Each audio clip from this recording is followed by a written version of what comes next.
लंकेश रावण को 6 महीने अपनी कांख में दबाकर रखने के बाद बाली गर्व से अट्ठाहस करते हुए बोल रहा था, क्या कोई है इस संसार में जो मुझसे लड़ने की गलती कर सके। तभी जामवंत जी ने कहा, राजन, आपकी शक्ति हनुमान के सामने कुछ भी नहीं। इस पर बाली ने कहा, जामवंत, क्या तुम भूल गए, मैं किसी की भी आधी शक्ति अपने अंदर खींच सकता हूँ और तुम मुझे छोड़कर उस हनुमान को मुझसे अधिक शक्तिशाली बता रहे हो। तो सुनो, मैं आज ही उसकी आधी शक्ति अपने अंदर खींचकर उसकी जीवन लीला समाप्त कर देता हूँ। फिर अहंकार से गरजता हुआ बाली तपस्या कर रहे हनुमान जी के सामने जाकर उनकी आधी शक्ति खींचने लगा और तब हनुमान जी ने अपना विकराल रूप लेकर कुछ ऐसा किया कि बाली थर थर कांपता हुआ डर कर भागने लगा। दरअसल किष्किंधा का राजा बाली कोई साधारण वानर नहीं था। वह देवराज इंद्र का पुत्र था और उसे वरदान प्राप्त था कि युद्ध में जो भी शत्रु उसके सामने आएगा उसकी आधी शक्ति बाली के शरीर में समा जाएगी। इसी वरदान के बल पर उसने महाशक्तिशाली रावण को भी अपनी कांख में दबाकर 7 समुद्रों की परिक्रमा कर ली थी। उसे अपनी शक्ति पर इतना घमंड था कि वह खुद को ही ईश्वर समझने लगा था।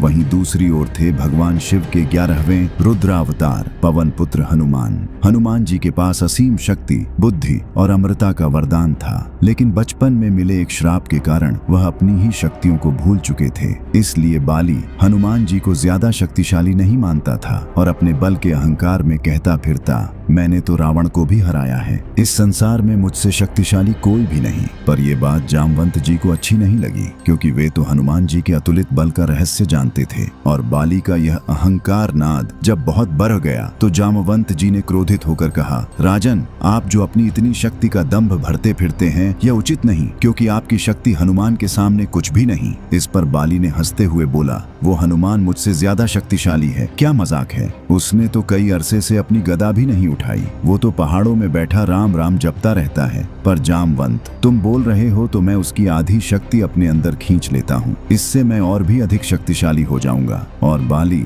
अपने बल के घमंड में चूर होकर जंगल में हाहाकार मचाते हुए विशाल पैरों को खिलौनों की तरह फेंकते हुए हनुमान जी के समक्ष पहुंचा और ललकारते हुए कहने लगा, हनुमान, आओ मुझसे युद्ध करो, मैं आज तुम्हारी आधी शक्ति लेने आया हूँ, आज तुम्हें मुझसे कोई नहीं बचा सकता। इस पर हनुमान जी ने कहा, राजन, मैं युद्ध नहीं चाहता, आप यहाँ से चले जाएं। तभी बाली ने हनुमान जी को युद्ध के लिए चुनौती देते हुए कहा, अगर शक्ति है तो मुझसे युद्ध करो, नहीं तो मेरी अधीनता स्वीकार कर लो। तब हनुमान जी ने कहा, मेरे स्वामी तो श्री राम हैं और अधीनता की बात कहकर तुमने उनका अपमान किया है, अब तुम्हें सबक सिखाना अनिवार्य हो गया है। जैसे ही युद्ध शुरू होने वाला था, मानो समय रुक गया और एक दिव्य प्रकाश के साथ प्रकट हुए ब्रह्मदेव। उन्होंने कहा कि हनुमान, तुम अपनी असीम शक्ति का केवल 10वां हिस्सा लेकर ही युद्ध में जाओ और बाकी सारी शक्ति अपने प्रभु श्री राम के चरणों में समर्पित कर दो, क्योंकि अगर तुम पूरी शक्ति से लड़े तो बाली तुम्हारे विकराल रूप के तेज से ही जलकर भस्म हो जाएगा।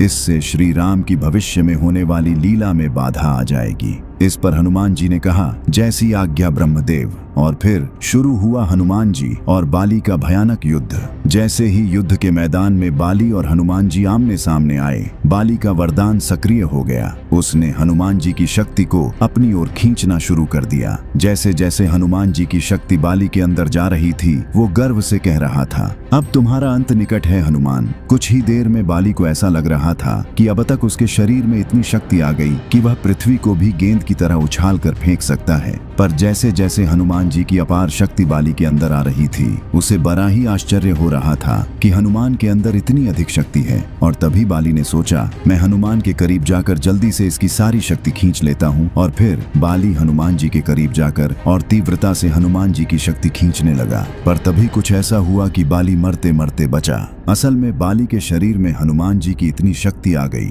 कि उसका शरीर शक्ति की गर्मी से जलने लगा। उसकी नसें फटने को हो गईं। उसका शरीर ऊर्जा का पुंज बन चुका था और जैसे जैसे बाली और शक्ति खींच रहा था, उसका शरीर गुब्बारे की तरह फूलने लगा। पर बाली अपने लालच और अहंकार में हार नहीं मान रहा था। और तभी वहां ब्रह्मा जी प्रकट हुए और बोले, बाली, तुम्हें अब भी समझ नहीं आया कि हनुमान की शक्ति अनंत है। तुम जल्दी यहाँ से भागो, नहीं तो इतनी अधिक शक्ति से तुम्हारा शरीर कभी भी फट जाएगा। और तब बाली वहां से भागने लगा। इस पर हनुमान जी ने भी अपनी शक्ति को पुनः अपने अंदर समेट लिया। और इस वीडियो में देखिए कि जब अहिरावण की देवी पाताल भैरवी ने हनुमान जी के प्रणाम के बदले उन पर एक अत्यंत ही भयानक प्रहार कर दिया, जिससे हनुमान जी कराहते हुए जमीन पर गिर पड़े, तो हनुमान जी ने अपना रूप अत्यंत ही विकराल करके ऐसा क्या किया कि अहिरावण तथा उसकी देवी पाताल भैरवी डरकर भागने लगी।